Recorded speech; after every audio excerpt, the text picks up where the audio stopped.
महाराज पृथु को सनकादि का उपदेश। चतुर्थ स्कंद द्वाविंशो अध्याय। श्री मैत्रेय जी कहते हैं, जिस समय प्रजाजन परम पराक्रमी पृथ्वीपाल पृथु की इस प्रकार प्रार्थना कर रहे थे, उसी समय वहां सूर्य के समान तेजस्वी 4 मुनीश्वर आए। राजा और उनके अनुचरों ने देखा तथा पहचान लिया कि वे सिद्धेश्वर अपनी दिव्य कांति से संपूर्ण लोकों को पाप निर्मुक्त करते हुए आकाश से उतरकर आ रहे हैं। राजा के प्राण सनकादिकों का दर्शन करते ही जैसे विषयी जीव विषयों को ओर दौड़ता है, उनकी ओर चल पड़े, मानो उन्हें रोकने के लिए वे अपने सदस्यों और अनुयायियों के साथ एकाएक उठकर खड़े हो गए। जब वे मुनिगण अर्घ्य स्वीकार कर आसन पर विराज गए, तब शिष्टाग्रणी पृथु ने उनके गौरव से प्रभावित हो विनयवश गर्दन झुकाए हुए उनकी विधिवत पूजा की। फिर उनके चरणोदक को अपने सिर के बालों पर छिड़का। इस प्रकार शिष्ट जनोचित आचार का आदर तथा पालन करके उन्होंने यही दिखाया कि सभी सत्पुरुषों को ऐसा व्यवहार करना चाहिए। सनकादि मुनीश्वर भगवान शंकर के भी अग्रज हैं। सोने के सिंहासन पर वे ऐसे सुशोभित हुए जैसे अपने अपने स्थानों पर अग्नि देवता।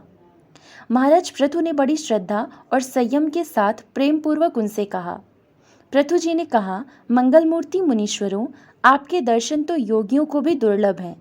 मुझसे ऐसा क्या पुण्य बना है जिससे स्वतः आपका दर्शन प्राप्त हुआ। जिस पर ब्राह्मण अथवा अनुचरों के सहित श्री शंकर या विष्णु भगवान प्रसन्न हो, उसके लिए इहलोक और परलोक में भी कौन सी वस्तु दुर्लभ है। इस दृश्य प्रपंच के कारण महातत्वादि यद्यपि सर्वगत हैं, तो भी वे सर्वसाक्षी आत्मा को नहीं देख सकते। इसी प्रकार यद्यपि आप समस्त लोकों में विचरते रहते हैं, तो भी अनधिकारी लोग आपको देख नहीं पाते। जिनके घरों में आप जैसे पूज्य पुरुष उनके जल, तृण, पृथ्वी, गृह स्वामी अथवा सेवक आदि किसी अन्य पदार्थ को स्वीकार कर लेते हैं, वे गृहस्थ धनहीन होने पर भी धन्य हैं। जिन घरों में कभी भगवत भक्तों के परम पवित्र चरणोदक के छींटे नहीं पड़े, वे सब प्रकार की रिद्धि सिद्धियों से भरे होने पर भी ऐसे वृक्षों के समान हैं जिन पर सांप रहते हैं। मुनीश्वरों, आपका स्वागत है। आप लोग तो बाल्यावस्था से ही मुमुक्षुओं के मार्ग का अनुसरण करते हुए एकाग्र चित्त से ब्रह्मचर्य आदि महान व्रतों का बड़ी श्रद्धापूर्वक आचरण कर रहे हैं। स्वामियों, हम लोग अपने कर्मों के वशीभूत होकर विपत्तियों के क्षेत्र रूप इस संसार में पड़े हुए केवल इंद्रिय संबंधी भोगों को ही परम पुरुषार्थ मान रहे हैं। सो क्या हमारे निस्तार का भी कोई उपाय है? आप लोगों से कुशल प्रश्न करना उचित नहीं है, क्योंकि आप निरंतर आत्मा में ही रमण करते हैं। आप में यह कुशल है और यह अकुशल है, इस प्रकार की वृत्तियां कभी होती ही नहीं। आप संसार अनल से संतप्त जीवों के परम सुहृद हैं। इसलिए आप में विश्वास करके मैं यह पूछना चाहता हूँ कि इस संसार में मनुष्य का किस प्रकार सुगमता से कल्याण हो सकता है। यह निश्चय है कि जो आत्मान अर्थात धीर पुरुषों में आत्मा रूप से प्रकाशित होते हैं और उपासकों के हृदय में अपने स्वरूप को प्रकट करने वाले हैं, वे अजन्मा भगवान नारायण ही अपने भक्तों पर कृपा करने के लिए आप जैसे सिद्ध पुरुषों के रूप में इस पृथ्वी पर विचरा करते हैं। श्री मैत्रेय जी कहते हैं, राजा पृथु के ये युक्त गंभीर, परिमित और मधुर वचन सुनकर श्री सनत कुमार जी बड़े प्रसन्न और कुछ मुस्कुराते हुए कहने लगे। श्री सनत कुमार जी ने कहा, महाराज, आपने सब कुछ जानते हुए भी समस्त प्राणियों के कल्याण की दृष्टि से बड़ी अच्छी बात पूछी है। सच है, साधु पुरुषों की बुद्धि ऐसी ही हुआ करती है।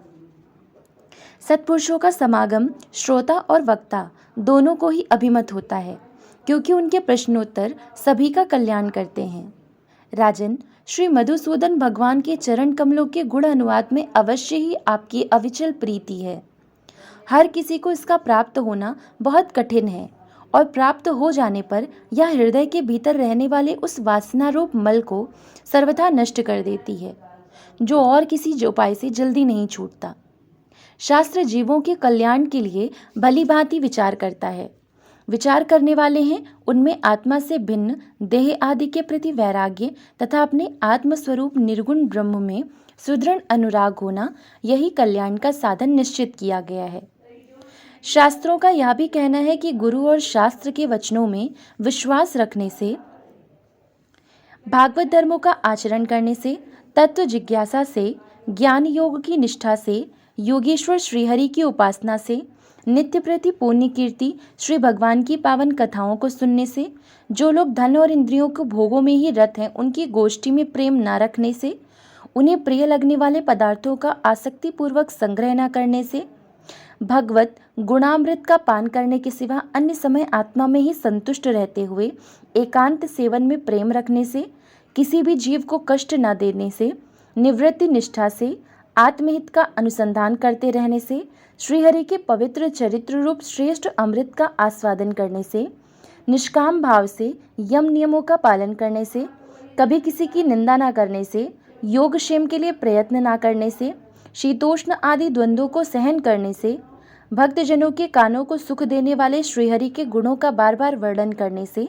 और बढ़ते हुए भक्ति भाव से मनुष्य का कार्य कारण रूप संपूर्ण जड़ प्रपंच से वैराग्य हो जाता है और आत्मस्वरूप निर्गुण परब्रह्म में अनायास ही उसकी प्रीति हो जाती है। परब्रह्म में सुदृढ़ प्रीति हो जाने पर पुरुष सद्गुरु की शरण लेता है।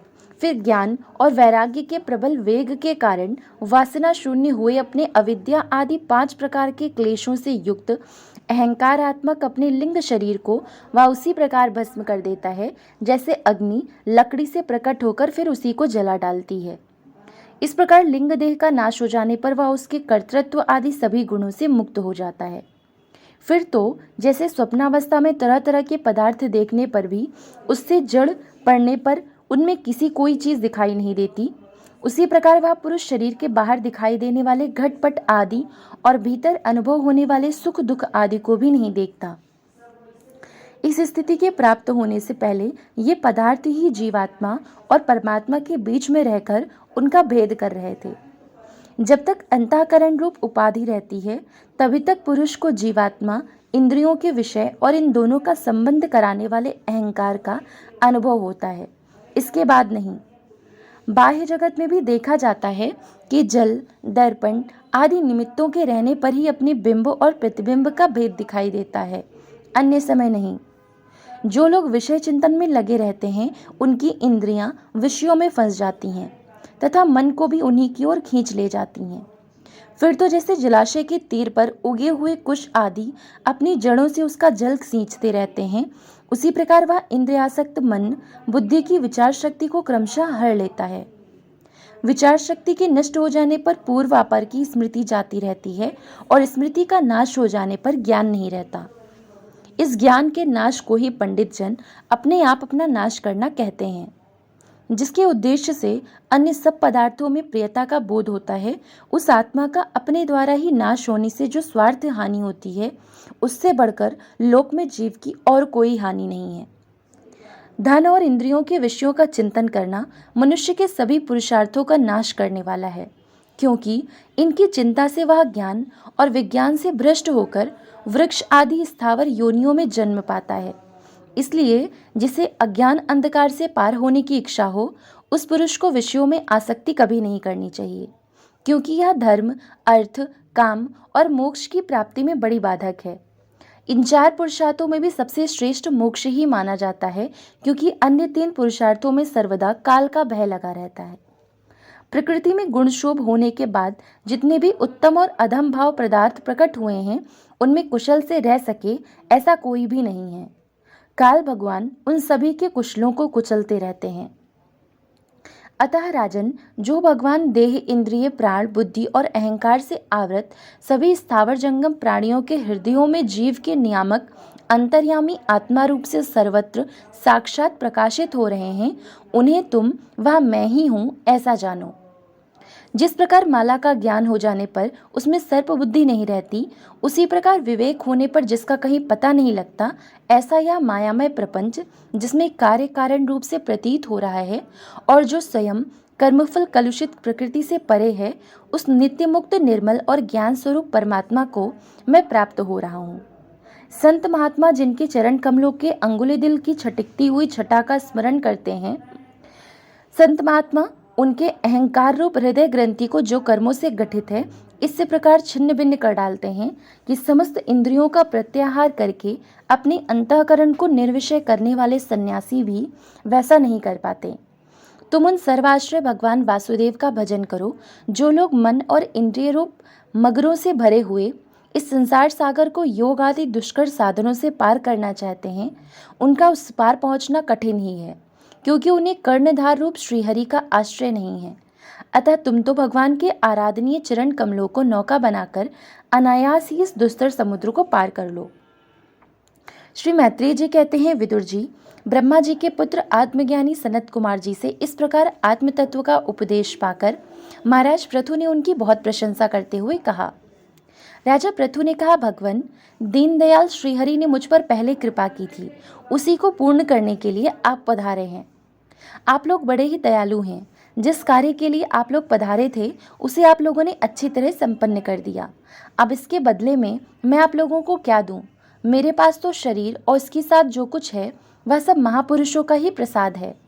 ब्रह्मन, प्राण, स्त्री, पुत्र, सब प्रकार की सामग्रियों से भरा हुआ भवन, राज्य, सेना, पृथ्वी और कोश, यह सब कुछ आप ही लोगों का है, अतः आपके ही श्री चरणों में अर्पित है। वास्तव में तो सेनापतित्व, राज्य, दंड विधान और संपूर्ण लोकों के शासन का अधिकार वेद शास्त्रों के ज्ञाता ब्राह्मणों को ही है। ब्राह्मण अपना ही खाता है, अपनी ही पहनता है और अपनी ही वस्तु दान देता है। दूसरे क्षत्रिय आदि तो उसी की कृपा से अन्न खाने को पाते हैं। आप लोग वेद के पारगामी हैं। आपने अध्यात्म तत्व का विचार करके हमें निश्चित रूप से समझा दिया है कि भगवान के प्रति इस प्रकार की अभेद भक्ति ही उनकी उपलब्धि का प्रधान साधन है। आप लोग परम कृपालु हैं, अतः अपने इस दीन उद्धार रूप कर्म से ही सर्वदा संतुष्ट रहें। आपके इस उपकार का बदला कोई क्या दे सकता है? उसके लिए प्रयत्न करना भी अपनी ही हंसी कराना है। श्री मैत्रेय जी कहते हैं, विदुर जी, फिर आदिराज पृथु ने आत्मज्ञानियों में श्रेष्ठ सनकादि की पूजा की और वे उनके शील की प्रशंसा करते हुए सब लोगों के सामने ही आकाश मार्ग से चले गए। महात्माओं में अग्रगण्य महाराज पृथु उनसे आत्म उपदेश पाकर चित्त की एकाग्रता से आत्मा में ही स्थित रहने के कारण अपने को कृतकृत्य सा अनुभव करने लगे। वे ब्रह्मार्पण बुद्धि से समय, स्थान, शक्ति, न्याय और धन के अनुसार सभी कर्म करते थे। इस प्रकार एकाग्र चित्त से समस्त कर्मों का फल परमात्मा को अर्पण करके आत्मा को कर्मों का साक्षी एवं प्रकृति से अतीत देखने के कारण वे सर्वथा निर्लिप्त रहे।